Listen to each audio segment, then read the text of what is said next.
Hello friends, welcome with my channel TGT Special Notes. Today we will study some important lines for TGT and PGT exams. Let's start now. पहली line है life is a tale told by an idiot full of sound and fury. ये line किससे ली गई है और इसको लिखा किसने है? तो फ्रेंड्स, ये लाइन आपको याद करने के लिए सबसे अच्छा ट्रिक ये है कि इसमें साउंड एंड फ्री याद कर लीजिए। साउंड एंड फ्री यदि आता है, किसी कोटेशन में पूछा जा रहा है, तो आप जान जाइए विलियम शेक्सपियर की लाइन है, जो कि इनके एक इम्पॉर्टेंट प्ले मैकबेथ से ली गई है।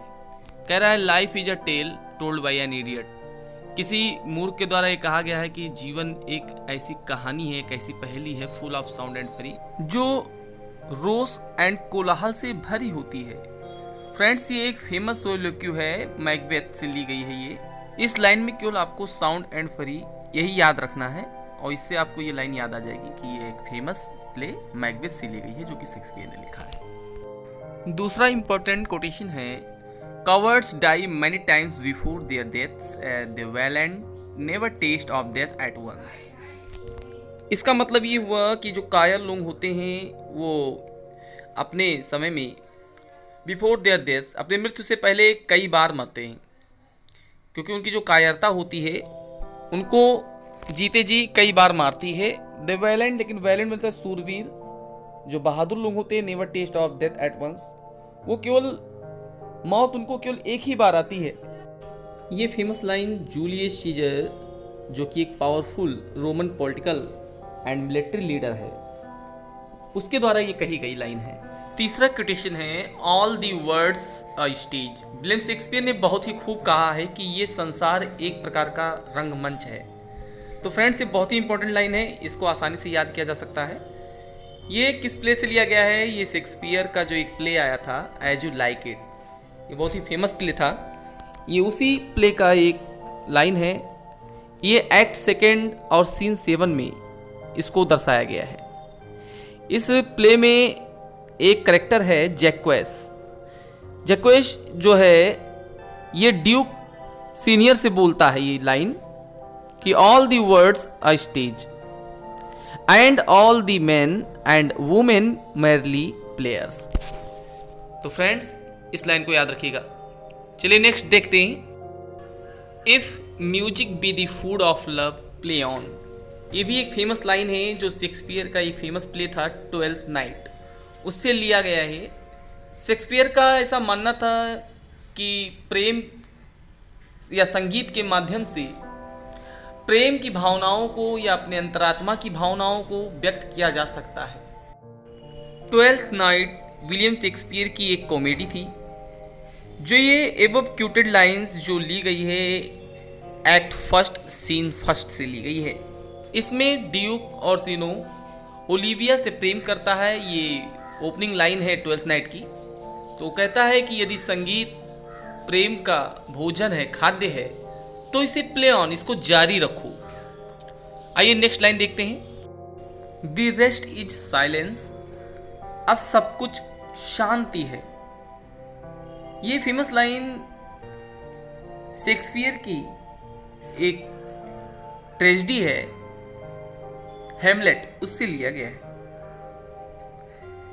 The last words said by Hamlet in Shakespeare's play Hamlet, when Hamlet was upon his deathbed, जब वो मृतशैया पर अपने लेटा हुआ है, तब वो ये लास्ट वर्ड बोलता है। तो ये बहुत ही आसान सा कोटेशन है, आप इसको याद भी कर सकते हैं। The rest is silence। Next है How poor are they that have not patience।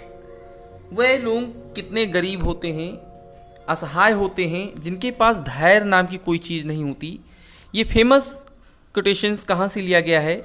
ये शेक्सपियर का एक फेमस प्ले था ओथेलो, जो कि ट्रेजेडी था। इसमें इयागो एक्ट सेकेंड सीन 3 में ये लाइन बोल रहा है। तो आप इसको याद भी कर सकते हैं। Be or such stuff as dreams are made on and our little life is rounded with a sleep। Friends, ये जो फेमस लाइन है, these lines have been taken from Shakespeare's one of the famous play the Tempest. ये act 4 scene 1 से लिया गया है। Friends, इसको याद करने के लिए सबसे अच्छा जो तरीका है वो है स्टफ। स्टफ वर्ड आप याद रखिएगा। स्टफ वर्ड ये टेम्पेस्ट में ही आया हुआ है। ये शेक्सपियर का सबसे लास्ट प्ले था। तो स्टफ से इसको आप याद रखिएगा कि हम सब क्या हैं, हम सब प्रायः एक पदार्थ से, एक मटेरियल से बने हुए हैं, ठीक है। और हमारा जीवन एक स्वप्न है जो कि चारों तरफ से उसी स्वप्न, उसी निद्रा से घिरा हुआ है। There's a special providence in the fall of a sparrow। यहाँ स्पेशल प्रोविडेंस का मतलब होता है एक विशेष भाग्य, कि यहाँ पर एक विशेष भाग्य होता है एक स्पैरो के गिर जाने पर। ये जो बात है ये हैमलेट होरेशियो से बोलता है। When Horatio warns Hamlet that he will lose the duel with Laertes। Hamlet यहाँ पर होरेशियो से कहता है कि ईश्वर सब कुछ कंट्रोल रखता है, जैसे एक स्पैरो की मृत्यु भी उसी के हाथ में है और किसी के भाग्य का गिरना और उसका उदय होना, ये दोनों ईश्वर के हाथ में होता है। नेक्स्ट लाइन है solitude sometimes is best society. कहने का मतलब ये हुआ कि जो अकेलापन होता है कभी कभी समाज के लिए वो सबसे बेहतर होता है। इस लाइन को जॉन मिल्टन ने पैराडाइज लॉस्ट में इसको लिखा है। जॉन मिल्टन ने पैराडाइज लॉस्ट की 14 बुक्स को लिखा है और इन दी बुक 9 नंबर की जो बुक है इसमें ये एबव लाइंस जो बोली गई हैं, solitude sometimes is the best society, ये लाइन उसी में बोली गई है। नेक्स्ट लाइन है they also serve who only stand and wait occurs in which of the following poems. ये जो लाइन है किस कविता में कही गई है? तो फ्रेंड्स, दे आल्सो सर्व, वह लोग भी उसकी सेवा करते हैं। Who only stand and wait, जो केवल खड़े रहते हैं और इंतजार करते हैं कि ईश्वर उनको कब कोई काम देगा और वो कब उनके आदेश का पालन करेंगे। तो फ्रेंड्स, ये बहुत ही इंपॉर्टेंट लाइन है और ये आप लोग पढ़े भी होंगे इंटर के सिलेबस में। एक इनकी पोएम थी ऑन हिज ब्लाइंडनेस, जो कि ये अपने अंधेपन पर लिखा था इन्होंने, जिसकी थीम ब्लाइंडनेस थी। तो ये उसी पोएम से इस लाइन को लिया गया है। एक सोनेट थी, better to reign in hell than serve in heaven. ये शैटन की जो है लाइन है पैराडाइज लॉस्ट से ली गई है, बहुत ही इंपॉर्टेंट है। इसमें कह रहा है शैटन कि नरक में राज्य करना उस स्वर्ग से कहीं बेहतर है। तो इस लाइन को शैटन ने, जो कि एक प्रोटैगोनिस्ट है पैराडाइज लॉस्ट का, और उसने इस लाइन बोला है। नेक्स्ट लाइन है nothing is here for tears, nothing to wail or knock the breast, no weakness no contempt.